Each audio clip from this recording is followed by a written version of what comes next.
Hola, ¿qué tal? Me llamo Angélica Camarillo, tengo 25 años, soy venezolana, resido en Caracas y soy actualmente practicante de sistema libre de karate en la Universidad Central de Venezuela, cinturón marrón. Soy tesista de sociología de la misma universidad.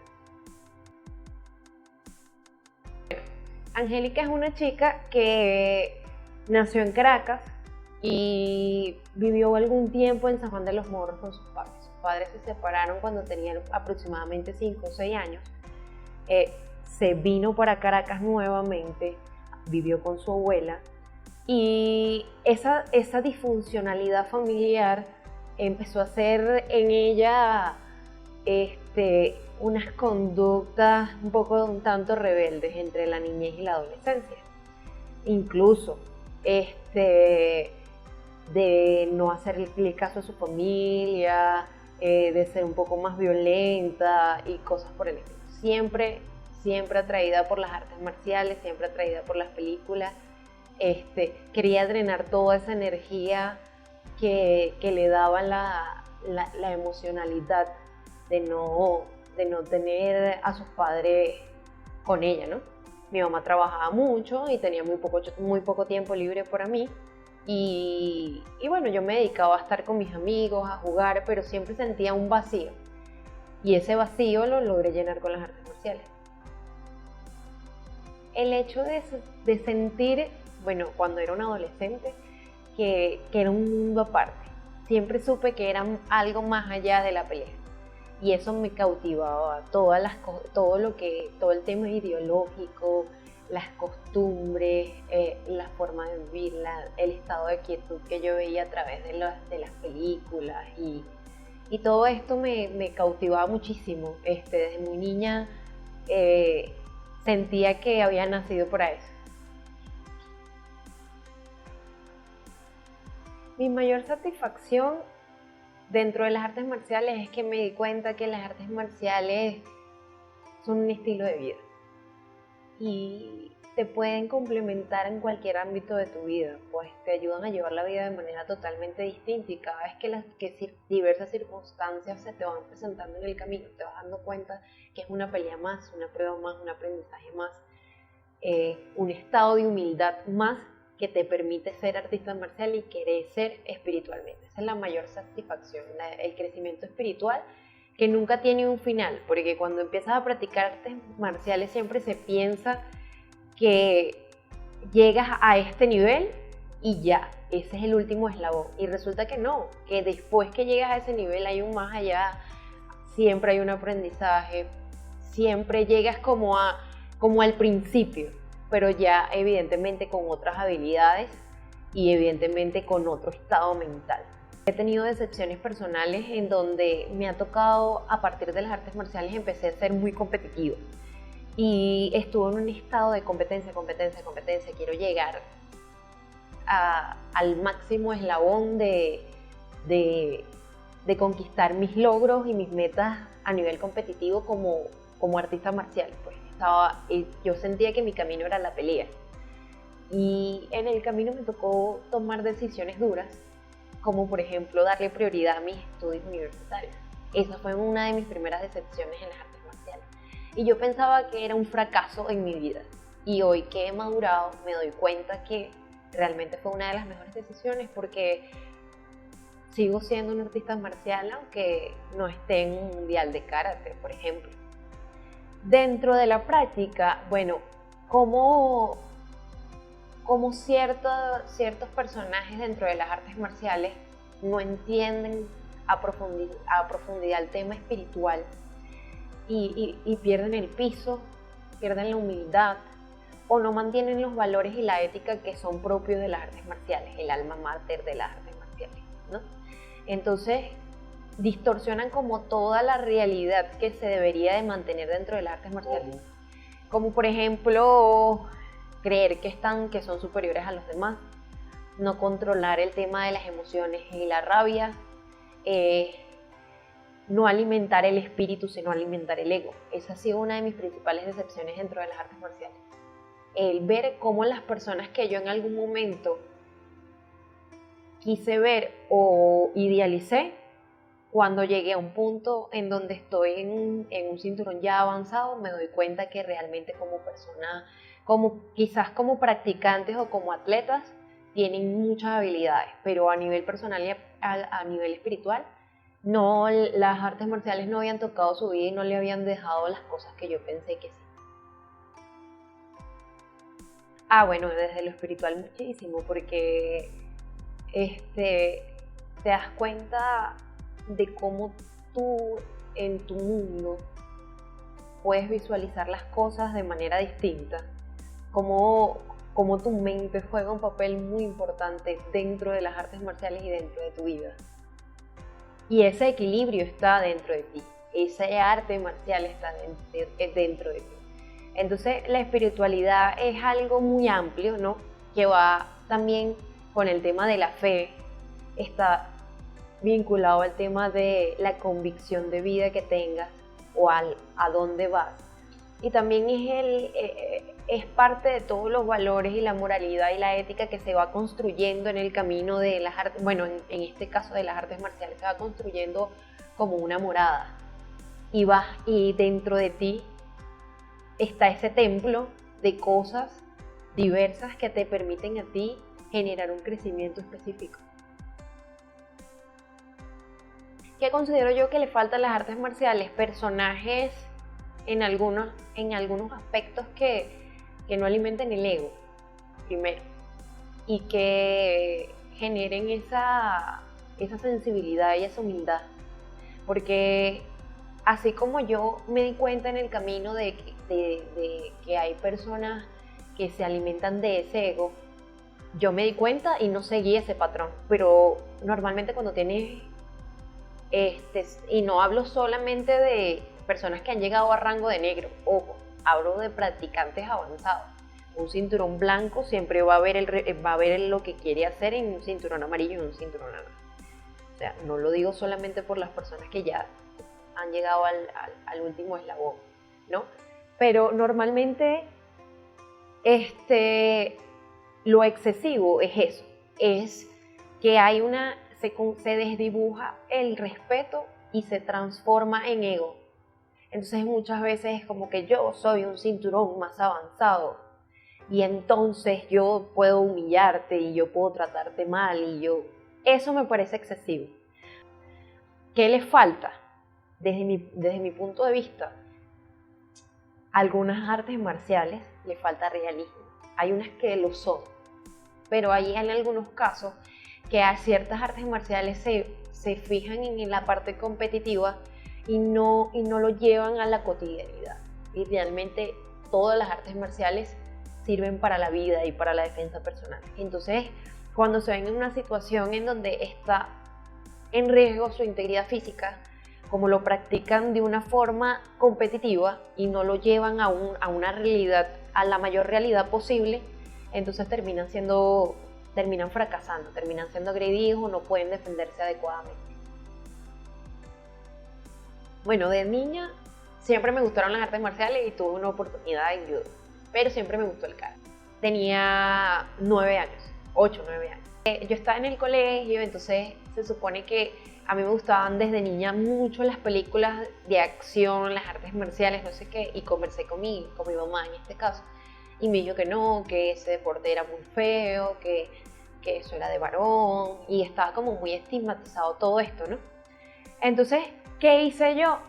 Como en el colegio en el que yo estaba, que se llama Nuestra Madre, está en la Avenida Victoria, practicaba, daban clases de judo, yo me escapaba y me quedaba un poco más de mi hora de clase y no me iba de una vez a mi casa quedaba a una cuadra. Bueno, digamos que me escapaba de mi casa dentro del mismo colegio y decía que tenía que hacer alguna tarea o algo por el estilo para quedarme si sea media hora aprendiendo cualquier cosa que pudiera enseñarme el sensei ese día.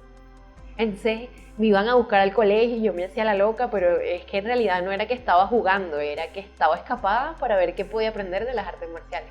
Luego de eso fui muy insistente, tuve mayor insistencia, lloraba y le decía a mi mamá, méteme en karate, no sé qué. Y mi mamá me decía así como que, no me voy a meter en karate. Primero, no tengo tiempo, trabajo muchísimo. Y segunda, esa arte marcial no me gusta. dedícate a la música, toca piano, toca violín, haz otra cosa. Pero mamá, yo no quiero practicar otra cosa, yo quiero ser artista marcial. ¿Qué te puedo decir? Bueno, en ese momento ya había pasado mucho tiempo, nunca me escuchó en ese aspecto.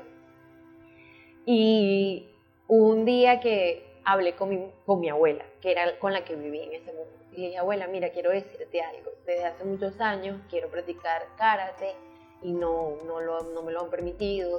Yo necesito que me apoyes, es algo que yo realmente quiero hacer. Y bueno, ella me dijo, ¿de verdad te gusta? ¿De verdad quieres hacerlo? Bueno, yo te apoyo. Fue conmigo para la Universidad Central de Venezuela, le habían entregado unas amistades un tríptico donde salían todas las artes marciales y me dice, bueno, aquí está el tríptico, tú decides en qué te vas a meter. Y entonces yo veo Karate 2, Sistema Libre de Karate, y yo, Sistema Libre de Karate, bueno, vamos a ir a preguntar. Y hablo con el maestro David Ochoa y le digo, bueno, habla mi abuela con él y le dice que cómo era el tema de la inscripción, que cómo, y bueno, me han inscrito. Al siguiente día de una vez empecé, me fui con mi mono y mi franela blanca, muy emocionada a entrenar, mi abuela acompañándome. Me regaló a la semana mi primer kimono, yo estaba muerta de la emoción y empecé a entrenar karate. Tenía en ese momento 14 años. No, actualmente tengo 25, pasaron unos cuantos años todo eso. Y bueno, empecé a entrenar, iba todos los días emocionada, estaba en el colegio y todo mi comportamiento cambió a partir de eso porque, o sea, toda esa energía o toda esa parte emocional que yo estaba manejando en plena adolescencia se estaba concentrando en el karate. Ese es prácticamente, bueno, fueron mis inicios como artista marcial. Tenía mucho tiempo libre porque en ese momento estaba en el liceo y entrenaba mucho, competía muchísimo, o sea, todas las competencias, ¿quién va? Y yo era la primera que levantaba la mano, yo iba de una vez. Entonces, después llega otra etapa de mi vida en donde empecé en la universidad y de alguna manera estaba haciendo las dos cosas de forma simultánea. Salía de clases, bajaba a entrenar y todo esto, pero hubo un momento de la carrera en la que se puso muy fuerte y tuve que bajarle en la parte deportiva porque eso era parte de mi futuro, pues era una decisión que yo tenía que tomar. Estuve en muletas, eso generó un choque porque cambió toda la dinámica de entrenamiento. Recuperarme de eso me llevó como 1 año, 2 años.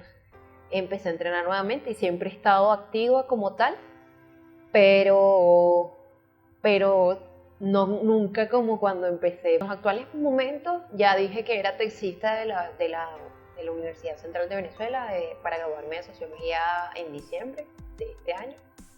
Estoy haciendo una tesis de mujeres y de objetivos de desarrollo porque me parece que hay que atender ciertas minorías y las mujeres son una de ellas que hay que reivindicar en cuanto a tema de redistribución y reconocimiento.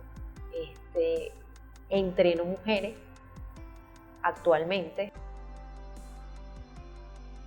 Yo entiendo por liderazgo que son habilidades que no tiene todo el mundo, primero. Un líder es una persona que tiene ciertas habilidades que son atractivas para las otras personas.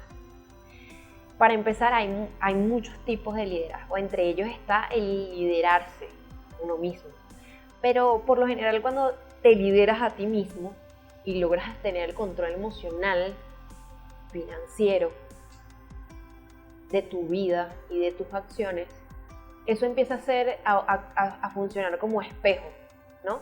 Y entonces hay muchas personas que van a querer reflejarse en ti y hay muchas personas que van a querer seguirte y vas a ser una inspiración. Por lo general, el líder es alguien que inspira, es un modelo a seguir.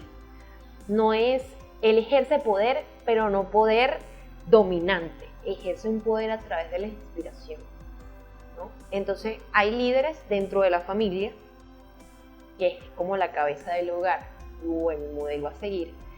Hay líderes intrapersonales, hay líderes interpersonales, amigos, no sé qué, y hay líderes también de grupo, financieros, de trabajo. Todo va dependiendo del contexto en el que se ve envuelto el líder. capacidad que tiene una persona de hacer algo bien, ya sea porque lo desarrollas, porque las habilidades se desarrollan, o porque empieza como un talento y tú lo terminas de moldear de alguna forma. Muchísimo, porque como lo dije hace un momento, esa persona que está más avanzada que tú en las artes marciales, o ese maestro, ese sensei o ese senpai avanzado, termina siendo ese espejo o ese reflejo de lo que tú quieres lograr en algún tiempo determinado o un tiempo corto, ¿no? Entonces, ¿qué pasa?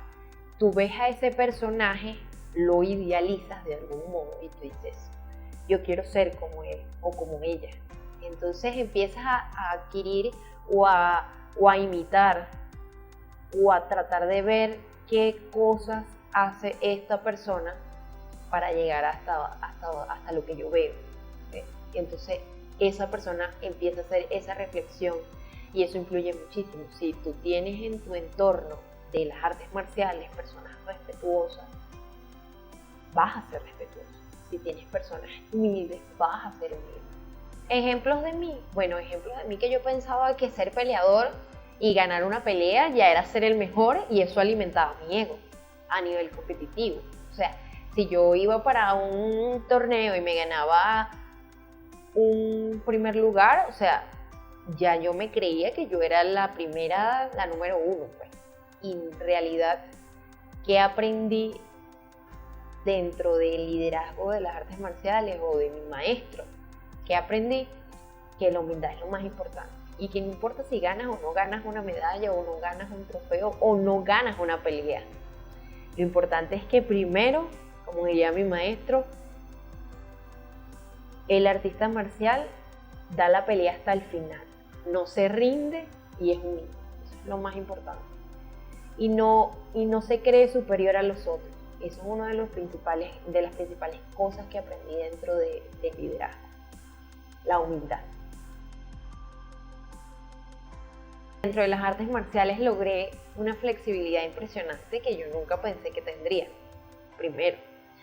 Segundo, obviamente una de las habilidades que logré fue ser más fuerte.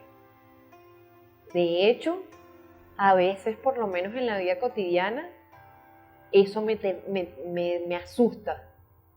Y trato de ser muy delicada en muchas cosas, porque siento que el exceso de fuerza puede traer consecuencias. El control. Aprendes a tener control. Era algo que no había logrado en un principio. Cuando empecé a entrenar, tengo una anécdota en donde me fue una competencia y por no tener un control de mi fuerza, lesioné a una persona, o sea, la nariz. Entonces, cuando aprendes dentro de las artes marciales a tener control de tu fuerza, eso es una habilidad que adquieres física. Evidentemente, capacidad pulmonar, cardiovascular. Físicamente me sentí diferente. O sea, estamos hablando que yo empecé a practicar karate a los 14 años. Estaba en un periodo de pubertad y adolescencia. Entonces de repente llego a los 17 años y veo mis piernas diferentes, veo mi abdomen diferente. Y yo digo, wow, ¿qué pasó aquí? A nivel mental, lo que he venido diciendo, el crecimiento espiritual, tratar de disminuir el ego, que es algo con lo que el ser humano pelea constantemente. Vas haciendo reflexión sobre la propia disciplina de tu vida, porque en el camino te das cuenta, tú dices, bueno, arte marcial igual a disciplina, y muchas veces tú dices, bueno, eres muy disciplinado para las artes marciales, pero fuera de ellas, ¿qué haces? Entonces, ¿cómo llevas las artes marciales a tu vida? Me doy cuenta que, o sea, disciplinada para el deporte, me paré firme, hice caso, soy respetuosa, y fuera de mi vida, ¿cómo soy? Tengo control sobre mi tiempo, digo lo que voy a hacer, procrastino mucho. ¿Qué hago? ¿Qué estoy haciendo? Entonces, no le doy prioridad a las cosas importantes, o sí se las estoy dando. Y esa fue la reflexión que me dejó el karate, porque te das cuenta que no es un bloque de tu vida, es cómo tú te lideras a ti mismo como artista marcial dentro de todos los ámbitos. Que empiezas a ser más disciplinado y empiezas a hacer reflexión de eso. cuando eres más la parte espiritual, cuando eres más específico dentro de la parte espiritual, cómo superar tus propias batallas y tus propias peleas y tus frustraciones. Eso es algo dificilísimo porque, ok, colocarse unos guantes y ponerse en un tatami y tener un combate con un contrincante, lo puedes evaluar, lo puedes analizar. Hago esta técnica, pateo, golpeo, salgo, doy la vuelta, ok, maravilloso. Hacer esa reflexión, cualquiera la puede hacer y la puede lograr con mucho entrenamiento y mucha disciplina. ¿Cómo logras eso? ¿Cómo logras liderar tus peleas dentro de ti y dentro de tu vida? Es algo más complicado. O sea, las peleas de la vida son más difíciles de vencer. ¿Cómo no te das por vencido en esos momentos, ¿no? Entonces, ahí es donde está el verdadero guerrero, ahí es donde verdaderamente se forja el artista marcial, en que no se da por vencido, en que él logra vencer sus batallas, en que logra reflexionar que hay circunstancias que son transitorias, en donde logra ser una mejor persona a partir de esas dificultades, en donde va forjando su carácter de una mejor manera para generar, impactar en la vida de otras personas, en cómo el reflejo de las cosas intrapersonales que tú has logrado y las batallas que tú has superado pueden ser el punto de partida determinante para que esa persona cambie su vida. Por ejemplo, yo pasé por una situación de salud bastante delicada durante este año y cambié mi vida a partir de ello, mi alimentación, de alguna forma mis hábitos cotidianos. Y eso, sin yo decirlo, haz esto, haz lo otro, amistades, a conocidos, genera un eco y genera como que una cierta inquietud de, wow, Angélica se siente bien, yo voy a hacerlo, yo también quiero hacerlo, explícame. Tuve COVID, tuve neumonías constantes, un problema restrictivo en los pulmones, asma crónica y bueno, cualquier cantidad de situaciones pulmonares que pueda haber en un ser humano. Entonces eso hizo que yo entrara en un estado de receso deportivo. Obviamente no podía entrenar por mi capacidad física, entré en un estado de reposo y empecé a tener medicación de muchísimos médicos, porque me di con muchos especialistas, y entonces cada vez iban incorporándose más fármacos, y yo no le veía solución a la situación y al final terminé dándome cuenta que era un tema de alimentación, que era un tema de decisión, que la salud está allí a la vuelta de la esquina, pero si tú de verdad tomas la decisión de cambiar tus hábitos. Y soy un ejemplo vivo de eso, pues, porque a mí me dijeron que los temas restrictivos se solucionaban, o el tema de asma iba a tener que nebulizarme toda la vida, o tenía que utilizar antialérgicos toda la vida, y aproximadamente tengo 2 meses y medio que no estoy sometida a ningún tipo de fármaco. He empezado a hacer mis actividades que no podía hacer.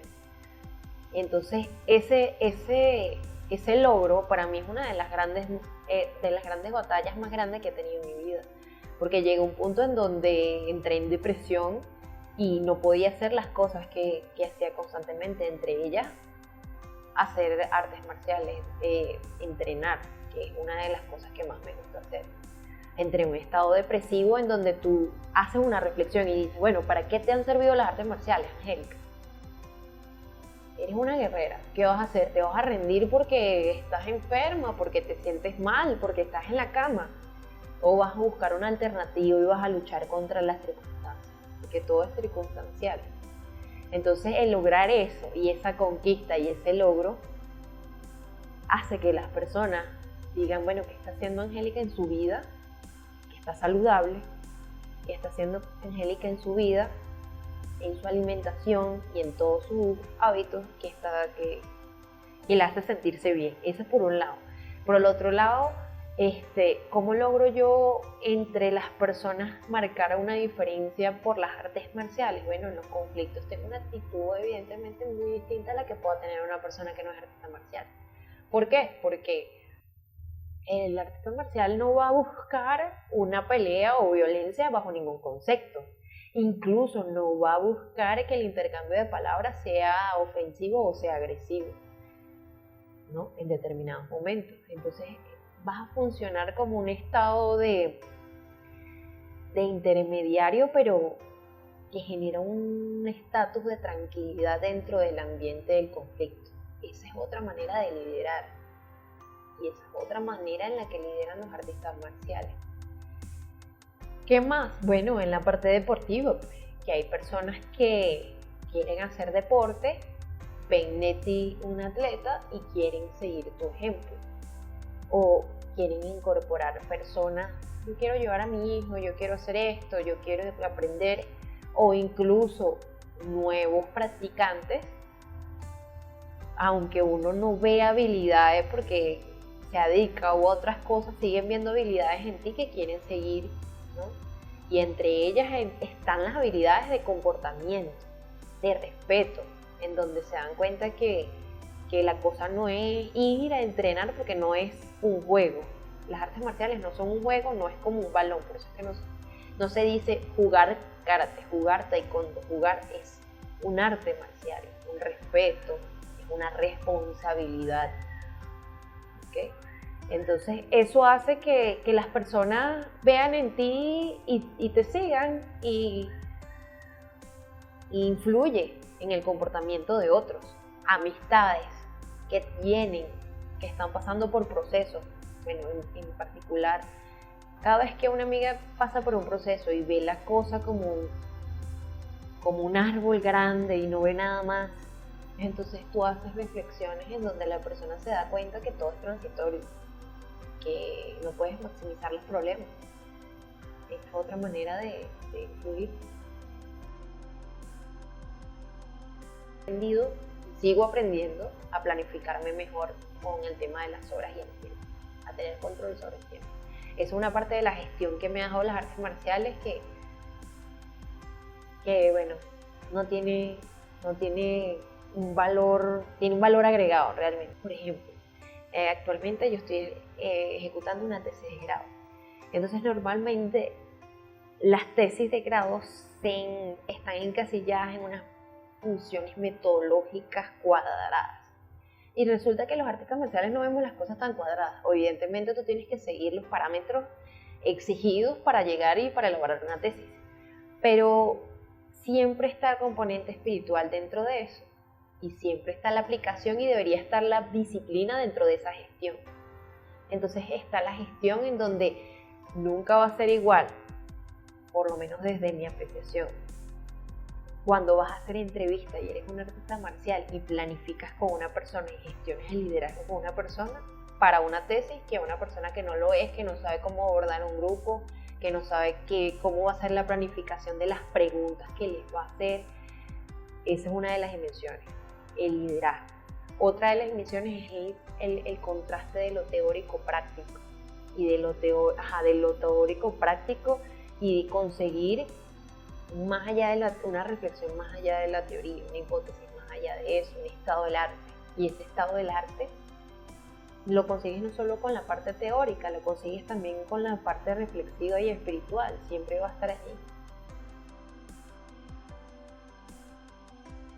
A mí me parece que las artes marciales te influyen en reinventar, ¿no? Y en buscar la salida a los caminos más difíciles. Te reinventas en artes marciales porque llega un punto en el que todo lo que es la institución clásica no es lo único que puedes lograr dentro de las artes marciales. Si esto es parte de tu vida, puedes influir en las personas no solamente a través de un tratamiento. Puedes reinventarte dando clases particulares, puedes reinventarte generando un proyecto, tu propio proyecto que se adecue a ti, a tus habilidades. Por ejemplo, cuando cambias cambias la perspectiva, como por ejemplo en la transición mía de adolescente competitiva a ser una socióloga prácticamente actual. ¿Cómo puede existir una fusión de la sociología y de las artes marciales en mi vida cotidiana?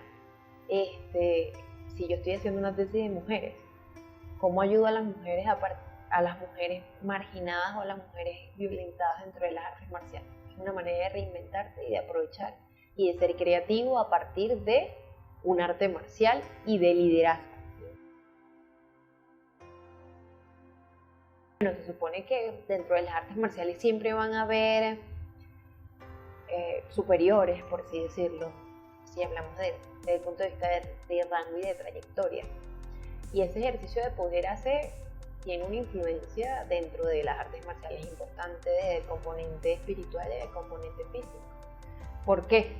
Porque si tu maestro o tu sensei o un alumno avanzado, que es el ejemplo o es el que tiene el poder en ese momento o es el que está dando la clase en ese momento, no cumple con los requisitos espirituales y físicos o con la actitud que debería tener una persona que es avanzada dentro de las artes marciales, eso va a distorsionar todo dentro de la organización. Si tiene una actitud grosera el que es el dueño del poder o los que son dueños del poder o los que manejan la dinámica del poder dentro de la estructura, toda la estructura se va a distorsionar y se va a dispersar, se va a ir disgregando hasta disolverse de manera no tan inmediata, pero en el tiempo. Las estructuras de las artes marciales son importantes y las veo y funcionan porque las veo bien, pues. O sea, siempre un practicante, un alumno, alguien que está empezando tiene que ir de la mano o tiene que ser llevado al camino de la sabiduría a partir de una persona que ya haya recorrido algo del camino. Y eso es una estructura.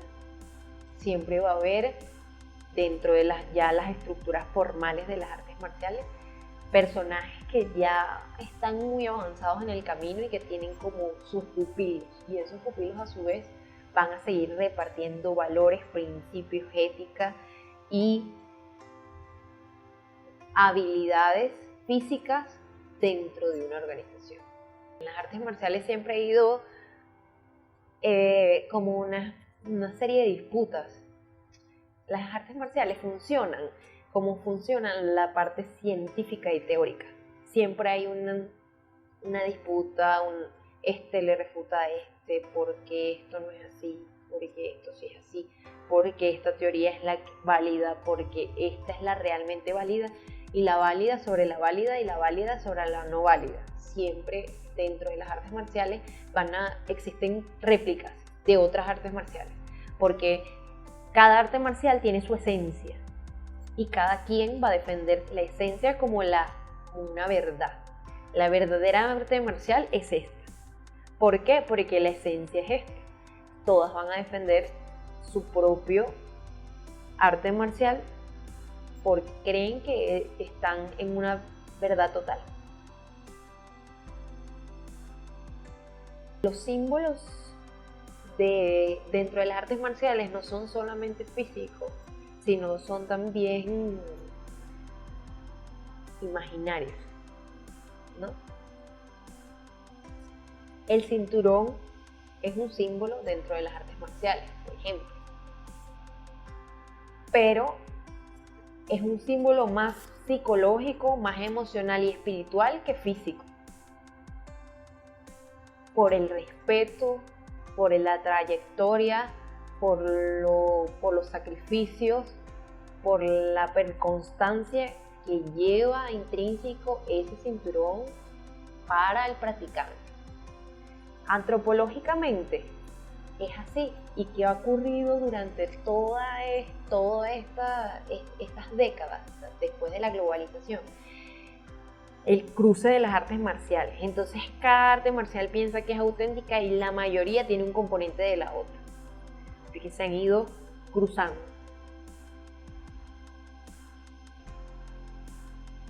Si lo vemos desde el punto de vista antropológico, la historia que tiene cada región, la historia, por más que ha existido durante la globalización y durante la época industrial, un cruce que es inamovible de culturas. Cada una tiene su propia historia que contar. Entonces ese componente hace que cada una sea distinta. Así sea el mismo arte marcial, incluso las valoraciones personales de cada región siempre van a ser diferentes desde el punto de vista religioso, desde el punto de vista ideológico, desde el punto de vista doctrinario. Eso hace que el arte marcial tenga un cambio. No va a ser igual un arte marcial de Oriente que de Occidente, porque la manera de vivir y la cotidianidad de esos personajes desde la historia siempre van a ser distintas a las que tiene los latinoamericanos, esta región que ha tenido indios, que ha pasado por una decolonialidad, que está en otro contexto. Eso es lo que pasa. Por imitación, primero. Ese es el modelo. El profesor te va explicando o te va diciendo qué tienes que hacer o cuáles son los pasos a seguir para lograr cierta técnica, y tú los vas haciendo una y otra vez, por lo general por repetición, ¿no? Y cuando ves cómo lo hace la persona que ya lo domina, empiezas a imitarlo para que luego puedas dominar la técnica y salga de manera espontánea. No todos tienen la habilidad andragógica o las técnicas, porque la andragogía es algo muy complejo y no es lo mismo saber hacer diversas técnicas que te llevaron a lograr o alcanzar ese nivel o ese grado de cinturón negro. No es lo mismo saberlo hacer que transferir ese conocimiento. Para transferir ese conocimiento de manera efectiva hay que tener ciertas habilidades andragógicas que le permitan al estudiante o al practicante lograr alcanzar sus objetivos. Si no tienes esas habilidades, pero eres bueno, simplemente tus alumnos lo que van es a deslizarte, te van a admirar, pero no van a lograr sus objetivos a nivel deportivo, ni a nivel personal, porque si andragógicamente no tienes habilidades, ni siquiera en el campo espiritual vas a poder influir en el alumnado. Entonces eso me parece que debería ser como un cambio radical dentro de las artes marciales. Es hacer un estudio muy específico de quienes tienen esas habilidades, o incluso a los que no la tienen, hacer una especie de preparación, por así decirlo, dentro de los cinturones ya avanzados, para que alcancen esas habilidades y luego los alumnos no se vean afectados porque sencillamente el profesor no sabe cómo dar una clase o no sabe cómo transferir unos conocimientos. Eso debería de ser un componente importante dentro de las artes marciales.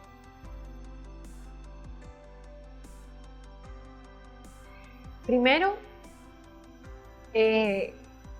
prepararse más en materia andragógica. Ese es uno de los primeros pasos que debería dar un cinturón avanzado. Segundo, prepararse siempre, porque muchas veces se llega a la parte del ego en la que se piensa que ya eres profesor, que ya eres cinturón avanzado, que tienes muchos años, que practicas desde los 2 años, desde que naciste, y resulta que todavía te falta aprender cosas, que las artes marciales, así como todo, van innovando y que hay muchas cosas dentro de lo que es la ciencia deportiva que va cambiando. Y que en la medida en la que tú te actualices, como en cualquier carrera, como cualquier profesional, tus alumnos van a tener un mejor contenido, un profesor más capacitado y van a adquirir unas habilidades superiores.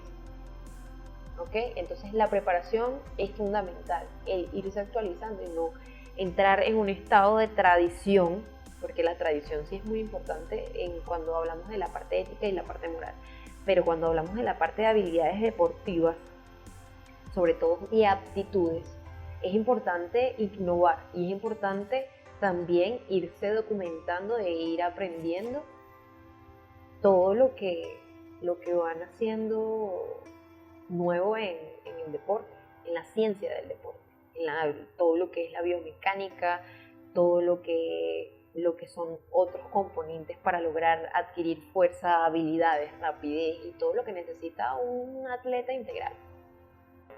Para que un instructor logre captar o generar un cambio en la vida de su alumno, primero debe saber ser un líder débil, estar capacitado con habilidades pedagógicas, andragógicas, actualizado totalmente y constantemente, dispuesto a aprender sobre los avances que va teniendo esta ciencia que es el deporte y las artes marciales como tal. Estar abierto a eso y ser un ejemplo físico de lo que quiere ver en sus alumnos. ¿Por qué? Porque al mostrarse como una persona sana, una persona saludable, una persona que tiene las riendas sobre su vida, una persona que se prepara, que estudia, que se actualiza, que se cuida, que cuida su templo por fuera y por dentro, de forma espiritual y de forma física, está inspirando a sus alumnos a que cuando lleguen al grado en el que él está, van a seguir el mismo patrón y no van a llegar allí, no se van a seguir preparando, además de que van a cambiar todos los hábitos internos que tiene el practicante. El practicante puede ser muy bueno, pero puede alimentarse de una manera muy negativa, pero si la persona, el sensei, el maestro, se cuida, se ve bien, se alimenta de la forma adecuada, eso tarde o temprano va a influir en el alumno. Normalmente los artistas marciales creemos que no somos vulnerables a las cosas externas. Todo este tema espiritual nos genera una atmósfera diferente de pensamiento en la vida, ¿no? Entonces piensas que las cosas negativas, cuando creces dentro de este crecimiento, de esta vivencia, de este modo, de este estilo de vida, piensas que las cosas negativas externas que pasan en la vida cotidiana no te tocan. Y el COVID es una realidad de eso. Entonces, cuando el COVID toca mi vida, yo digo, wow, pero ¿por qué? Entonces, siempre pensé o tenía la convicción, ¿no? De que si a un deportista, a una persona que tiene una condición física superior a la que pueda tener una persona obesa, una persona enferma, una persona que está en otros aspectos o una persona sedentaria básicamente, no impactaría de una manera tan negativa dentro de la vida de esa persona. Siempre lo creí así.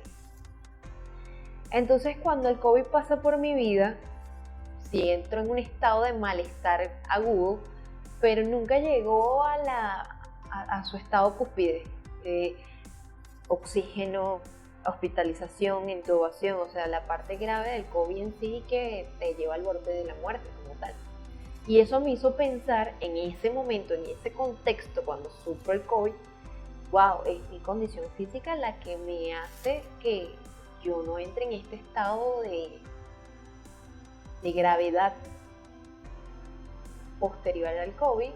Yo me siento bien, digo, bueno, chévere, salí del COVID, me pasó el COVID y no tengo mayor problema con respecto al virus. Pero no, fue ahí donde empezó el proceso, porque el post-COVID fue más fuerte que el COVID y la secuela que dejó generó un impacto en mi vida. Y entonces ahí esa verdad se distorsionó, esa verdad de porque soy atleta no me morí. Y resulta que después era como una especie de, era una especie de dolor, de bueno, pero de por qué yo, o sea, si yo soy atleta, si me cuido, si entreno desde muy chama, ¿por qué el COVID dejó en mi vida una secuela pulmonar tan fuerte? O sea, esa era mi pregunta. Y entras en depresión, porque dices, bueno, toda tu vida cuidando tu salud, toda tu vida entrenando, hay personas que nunca cuidan su vida, o sea, empiezas a tener un montón de cosas que van entrando en tu cabeza y preguntas y respuestas que te vas haciendo, hasta que llegues a un punto en el que tocas fondo y dices que nada ocurre por casualidad, que evidentemente el ser artista marcial te ayudó, o bueno, en mi caso me ayudó. ¿Por qué me ayudó? Porque sí, obviamente ahorita que estoy en un estado de recuperación o en el momento en el que empecé a reflexionar, me di cuenta que si no hubiese tenido una condición física óptima, por lo fuerte que fue el COVID, sí hubiese entrado en terapia, en terapias de oxígeno y cosas así. Pero mi cuerpo fue tan sabio, me lo dijo el terapeuta pulmonar, fue tan sabio y tan maravilloso y tan perfecto, que se defendió tan bien del COVID en ese momento, tan fuerte, como un peleador, que por eso fue que me dejó una secuela tan severa pulmonar, porque mis pulmones se defendieron con uñas y dientes de que no existiera el colapso, pero en ese esfuerzo tan grande que tuvo mi sistema inmune en ese momento, dejó una secuela, pues, como una batalla dentro de una casa en donde todo vence, pero todo queda destruido. No quedé destruida, pero sí quedó una secuela importante. Entonces, ¿qué influyó en ese momento? Ese componente psicológico en el que tú entras como un estado de vencido y de, bueno, ya no soy deportista, ya no sé, ya creo que no voy a poder entrenar más, ya mi vida cambió, ya no estaba haciendo ninguna actividad. De mis 100 actividades, todas pasaron a cero. O sea, estaba en un estado de que ni cuando niña, yo creo que ni cuando bebé, porque toda mi vida fui excesivamente inquieta, un estado de reposo, un estado de apatía, un estado de incapacidad. No me permitía desenvolver mis actividades cotidianas. O sea, lo único que quería era dormir, despertaba fatigada, estaba cansada, me dolía el pecho, no respiraba bien acostada, no descansaba bien, me mantenía con alergia, me nebulizaba 3 o 4 veces al día. Eso influyó demasiado en mi componente psicológico, hasta que hubo un día en el que reflexioné, incluso la medicina o mis tratamientos hacían que yo me deprimiera mucho más. Claro, estaba tomando algo que se llama prednisona, que inmunosuprime, y cuando estás inmunosuprimido o inmunodeprimido, tus defensas están bajas, tú te deprimes, o sea, te entristeces de alguna manera. Y cuando analicé la situación, yo dije, bueno, esto, ¿para qué me ha servido todas las artes marciales, Angélica? ¿Para qué? Bueno, entonces tú dices en ese momento, si te sirven de mucho, no te vas a rendir, vas a encontrar una solución y vas a sacar esa fuerza física que no tienes externa del espíritu de adentro, de tus ganas de salir adelante, de tus ganas de cambiar todo esto que te dijeron los médicos, de que eso es una secuela, que probablemente dure muchísimo tiempo en recuperarse, que no vas a poder entrenar, que no vas a poder hacer muchas cosas, ¿no? Cambiar todo eso por el objetivo que tú te trazas de volver a tu vida normal, por obtener nuevamente tu salud, por cambiar tus hábitos y por estar bien, porque estar bien es una decisión. Estar bien es una decisión. Y cuando tú cuando tú tratas bien tu templo, cuando tú tomas la decisión, cuando tú te quieres, que ahí es donde tú también empiezas a hacer un análisis, tú te quieres, tú te amas, tú te respetas o te has respetado todo este tiempo. Entonces, ¿qué vas a hacer para cambiar tu realidad? ¿Qué hice?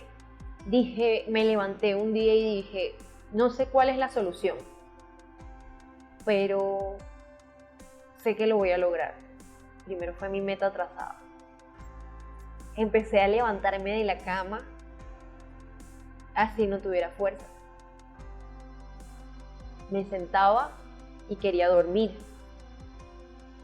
Y simplemente llegó un momento dentro de ese momento de reposo y de estado en donde yo sabía que toda mi fuerza venía de adentro.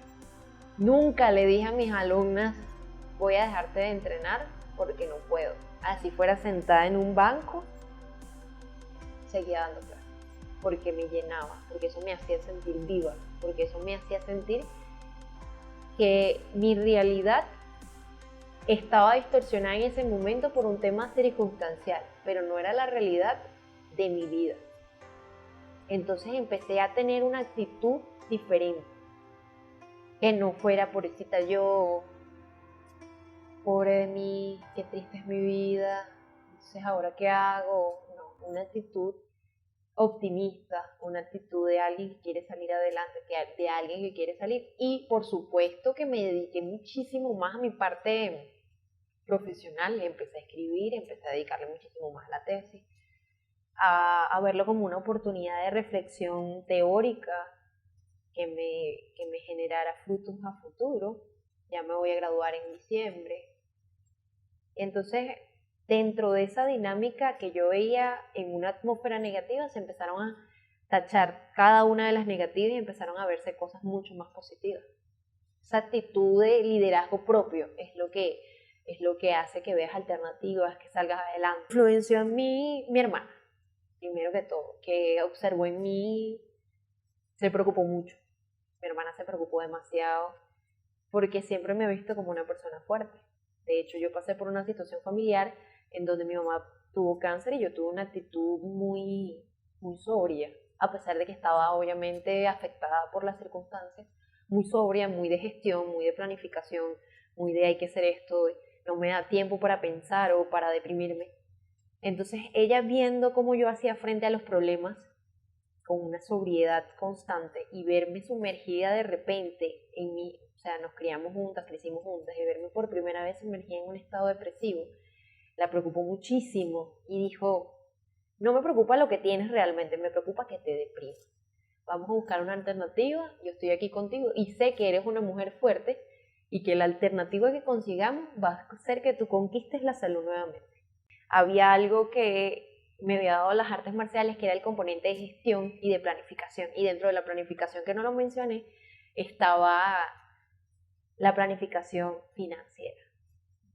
Empecé a planificarme mejor financieramente antes del COVID y resulta que yo tenía un fondo allí programado para emergencias y eso hizo que evidentemente yo pudiera disponer de ese dinero para hacerme todos los exámenes, para cambiar mi estilo de vida, para invertir en todo lo que requería mi nuevo estado, para mejorar mi estado de salud, todo lo que necesitaba, todos los elementos y los componentes necesarios. Entonces, ¿cómo lo logré?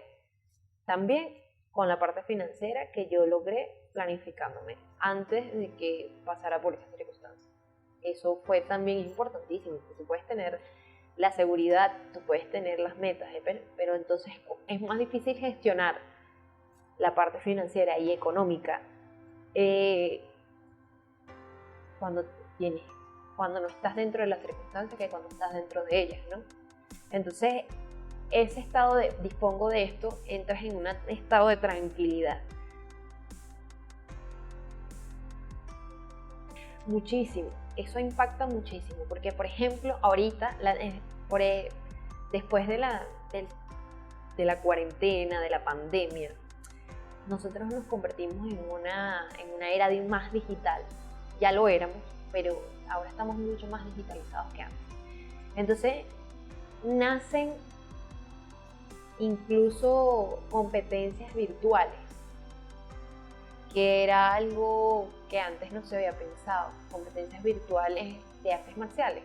Eso es innovador, eso es algo que es nuevo, pues, que no se había visto antes. ¿Cómo influye la tecnología también en el tema de que ahora las personas que van a dar clases o que son profesores de artes marciales puedan hacer cursos internacionales, digitales, diplomados, ver videos de personas especializadas, ir ir viendo cómo se mueve la parte deportiva a través del mundo. Entonces no te quedas con la parte latinoamericana, sino que sigue existiendo ese cruce cultural y ese cruce de información, de ciencia. Eso es lo que hace la tecnología en la actualidad, pero anteriormente lo estaba haciendo más en otro tipo de ciencias y no tanto en las ciencias del deporte. Ahora es mayor. De hecho, tú entras a cualquier plataforma virtual ahorita, a cualquier red social y te salen diversas oportunidades para prepararte.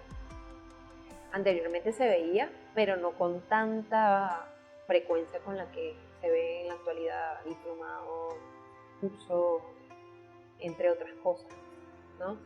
Entonces, investigaciones, abre la posibilidad de investigaciones porque hay muchas artes que se están cuestionando a sí mismas o que están generando un conocimiento o nuevas hipótesis dentro de la ciencia del deporte.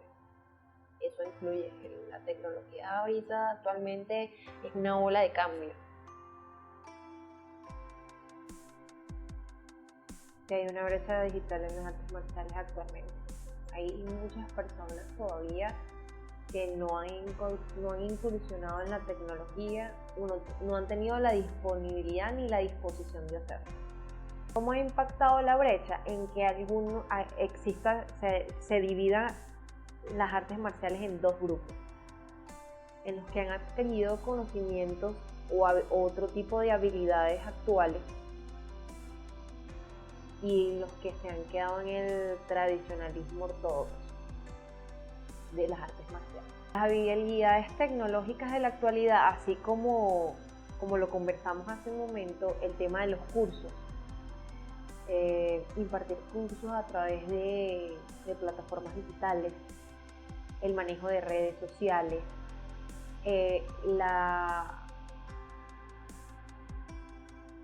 actualización de contenidos, hace que ejerzas un liderazgo muchísimo mayor y captes muchísimo más alumnos o pupilos desde algún punto de un liderazgo digital, en donde esta persona tenga habilidades tecnológicas del manejo de redes sociales o marketing, si lo pueden llamar de alguna forma, y capte personas constantemente, inspire personas, porque tú puedes inspirar o ser influencer a través de las redes sociales, y un maestro debería ser un influencer tecnológico en la actualidad, pero de una manera inamovible. Eso tiene que existir. Así como lo hace en la vida cotidiana, deberían existir maestros, sensei, que sean influencers, y son escasos realmente. Ahí te das cuenta que hay una brecha digital, que no hay personas que verbalizan dentro de la psicología, dentro del comportamiento, dentro de X ámbitos, pero en las artes marciales hay muy poco, y hay muchos que venden deporte, venden ciencia del deporte y venden cursos, hacen marketing de las artes marciales y del deporte y de deportes de contacto, y no son artistas marciales. Entonces, por el que dentro de la palestra tecnológica están los que no tienen esa habilidad intrínseca o aprendida desde la tradición marcial, sino a través de ciertos cursos o cosas que no son un estilo de vida, pero lo convierten en un modelo de negocio.